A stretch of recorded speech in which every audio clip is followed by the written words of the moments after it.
Saturday morning here. What is this? October 21st, I think. And Dave Johnson gave me a copy of his pending market analysis, and I thought I'd just go over that with you. And thanks to Dave. But for all the rest of my clients, take a look at this, and it gives you an idea what's going on in the market right now. Okay, this is from Dave Johnson, and this is an interesting way of looking at the market. He's comparing 2017 to 2016 and comparing the ratio of pending sales to active listings. The blue line, the top line there, is the active listings, and the red line is the pending sales. So if you notice, those two lines are fairly parallel all the way through there. You can see that started out the year, this is January of 2016, 446 active listings, 215 pendings at the time. And you can see how that gap pretty well stayed even. Spread out a little bit in July where more people put their houses on the market, and actually you can see that fewer houses were pending in July. This is an interesting look at the market too. This only goes to October because it's year to date. But it started dropping, but so did the listings start dropping. Now, if you've been watching my market memo, you're going to notice, you would have noticed something similar to this. Dave's numbers are a little different than mine because he looks at only the core area, which means he's looking at Palmer, Wasilla, Big Lake.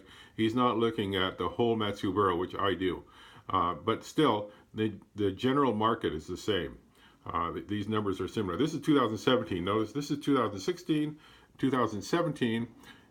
You have fewer pendings, but not by much, but fewer listings too. You notice that. So that our inventory was down. Inventory was down. Demand was pretty close to the same, very similar. You can see down a little bit, but because the inventory was down, the demand was about the same, the level of demand compared to the level of supply. Okay, but then as we got into June, you start seeing the gap widen. July it really widened, and then look at August. It really widened, but look at this is last year, this is this year. So in August we started seeing a lot more houses coming on the market compared to the amount that were pending. But see this? This is last month.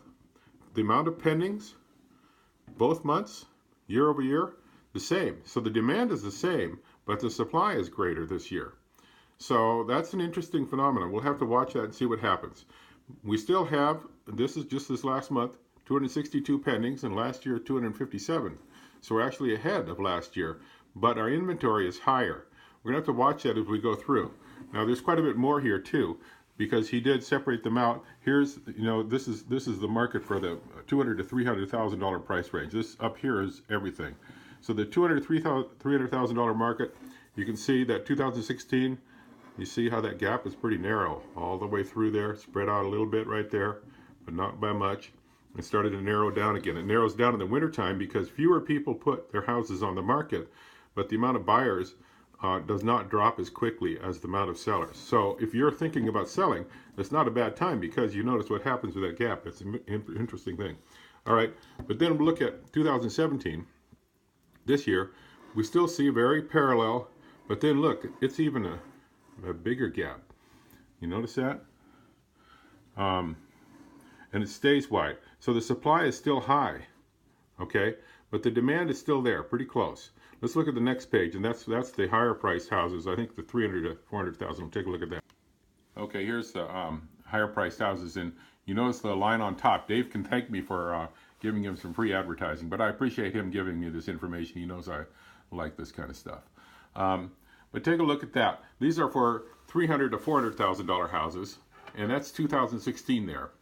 In 2016, you can see last year, January, it started out with a pretty big gap, and that's in that price range, the gap's always going to be wider than in the lower price range.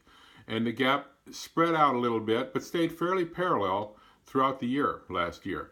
Now we'll look down here and see the difference in those two sets of lines. See that? So the gap started out actually narrower at the beginning of the year. Our inventory was down. You can see that it's down by, I don't know, good almost 20% at the beginning of the year in this price range. But then our inventory continued to climb quicker and quicker, so that our inventory now outpaces the pending sales by quite a bit. So the demand is still there, though. Notice that. It's not. It's the demand in the higher price range is down a little bit compared to last year. 59 pendings in September, 53 so far in October. Well, I don't know exactly how Dave set out these monthly gaps here, but either way, they're still the same year over year. But you can see that there's a wider gap between the pendings and the actives this year than there was last year. So that's interesting. And the real interesting thing to me is to say that the demand seems to be the same. There's still the same amount of buyers almost that we had last year, but there are more sellers. So let's just watch that.